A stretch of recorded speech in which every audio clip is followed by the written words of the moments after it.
ధర్మవరంలో కూటమి మధ్య విభేదాలు ఉన్నాయంటూ కూడా బయట ప్రచారం జరుగుతుంది. నిన్నటి ఘటన కూడా కొద్దిగా అందరికీ కూడా ఆందోళన కలిగించింది. దీనిపై పరిటాల శ్రీరామ్ ఏం క్లారిటీ ఇస్తారు ధర్మవరం ప్రజలకు కానీ లేదా మొత్తం ఆంధ్ర రాష్ట్రంగా ఒక సంచలనంగా మారింది.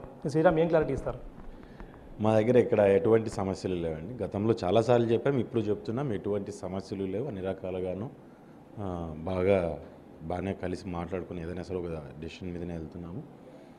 చిన్న చిన్నవి జరుగుతా అంటే మామూలే, ఒక నలుగురు ఒక కుటుంబం అన్నాక ఎట్లా జరుగుతాయి ఆ రకంగా చిన్న చిన్న ఇష్యూస్ జరుగుతాయి. దానిని కొంచెం ఎలివేట్ చేసి దానిని బయట చూపించడం వలన ఏదో జరిగిపోతుంది ఇక్కడ అనే ఒక ఫీలింగ్ అనేది కలిగే పరిస్థితి వస్తుంది.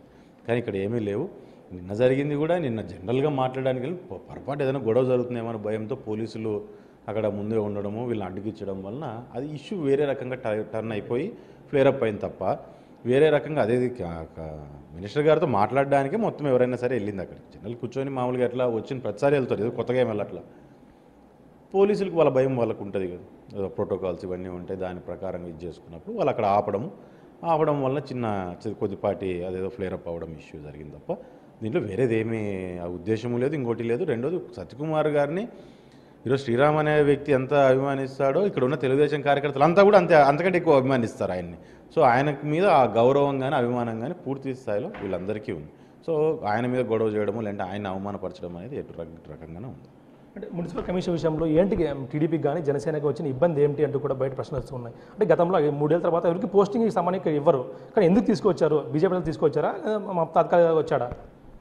బేసిక్గా టీడీపీకి జనసేనకు అంటూ ఎటువంటి ఇష్యూస్ ఉండవండి. ఎందుకంటే ఇక్కడ మాకేం బిజినెస్లు లేవు, లేకుంటే వాళ్ళతో రోజు మాకు పనులు ఉండవు, మేము పనులు చేయించుకుంది లేదు, మేము పోగొట్టుకుంది ఏం లేదు కమిషనర్తో. ఇక్కడ మేజర్గా ప్రజలకు ఇబ్బంది ఉంది.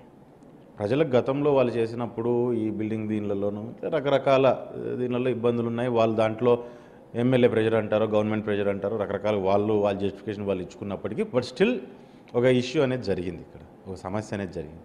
ఆ సమస్య జరిగినప్పుడు అటువంటి వ్యక్తి మరీ ఎందుకు ఇంకో మంచి వాడిని తీసుకురండి అని చెప్పి అడగడం జరిగింది. జనసేన తరఫు నుంచి కావచ్చు, తెలుగుదేశం తరఫు నుంచి కావచ్చు.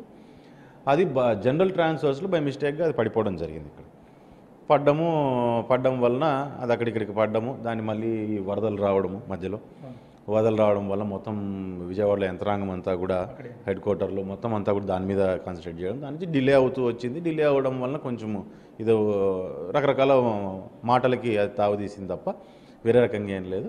సత్యకుమార్ గారికి ఇష్యూ గురించి చెప్పడం జరిగింది. ప్రజలకు ఇష్టం లేని పని నేను కూడా చేయను అంటూనే ఆయన కూడా చాలా స్పష్టంగా దాని గురించి క్లారిటీ ఇవ్వడం కూడా జరిగింది. ఫైనల్గా చెప్పండి, పరిటాల శ్రీరామ్కు రాష్ట్రం అంతా ఆసక్తిగా ఎదురు చూస్తున్నారు. ఏం పదవి వస్తుంది? గత 3 నుంచి చర్చ పెద్ద నడుస్తుంది. ఇది శ్రీరామ్కి ఏదో ఒకటి, మా ఫ్యాన్స్ అంతా కూడా ఎంతో కోరుకుంటున్నారు, మా శ్రీరామ్ కావాలండి. ఏం ఆశిస్తారు ప్రజలు? ప్రజలతో చంద్రబాబు నాయుడు గారిని మేము అడిగింది ఒకటి అండి, ప్రజలకు సమస్యలు ఏమైనా వచ్చినప్పుడు తీర్చే సపోర్ట్ చేయండి చాలు అని మేము అడిగినాము. ఖచ్చితంగా దాని ప్రకారమే ఏదో తగ్గట్టుగానే పైనుంచి పార్టీ ఖచ్చితంగా న్యాయం చేస్తుంది. దాన్ని మనం వెయిట్ చేసి చూడాలా. ఖచ్చితంగా వాళ్ళకి తెలుసు ఏం చేయాలి, ఎప్పుడు చేయాలనేది. సో డెసిషన్ వాళ్ళ మీద ఉంటుంది, వాళ్ళ మంచికి ఆలోచన చేస్తారని అనుకుంటున్నాం. ప్రజలకు అందుబాటులో పని ఏదైనా సరే, వాళ్ళకి మేము చేసే పని ఏదైనా సరే వాళ్ళకి ఉపయోగపడేటట్టుగా ఉంటే చాలా అనుకుంటాం. మీ అభిమానికి ఏం చెప్తారు? ఎందుకంటే అభిమానులు ఉత్కంఠగా ఎదురు చూస్తున్నారు ఏం పదవి వస్తుందని, వాళ్ళకి ఏం చెప్తారు? దాంట్లో చెప్పేది వెయిట్ చేస్తున్నారు కానీ చూద్దాం. ఎందుకంటే చాలా ఈక్వేషన్స్ ఉంటాయి. మేము కాన్స్టిట్యున్సీలోనే తలకిందలు అవుతా అంటాము. అట్లాంటిది పైన వాళ్ళు స్టేట్ వైడ్ చేయాలంటే వాళ్ళకు కూడా చాలా ఇబ్బందులు ఉంటాయి, లిమిటేషన్స్ ఉంటాయి, కొన్ని ఆబ్లిగేషన్స్ ఉంటాయి, ఇట్లా రకరకాలుగా ఉంటాయి. చూద్దాం, వాళ్ళ పరిస్థితిని బట్టి వాళ్ళు కూడా ఏదైనా చేయాల్సిందే. టక్కని మనం కూడా దానిలో తప్పు పడ్డానికి ఉండదు. సో అది ఏదైనా సరే డెసిషన్ అనేది ఖచ్చితంగా వాళ్ళు మంచి డెసిషన్ తీసుకుంటారు, మాకు మంచి జరిగేటట్టుగా తీసుకుంటారని ఆశిస్తున్నాను.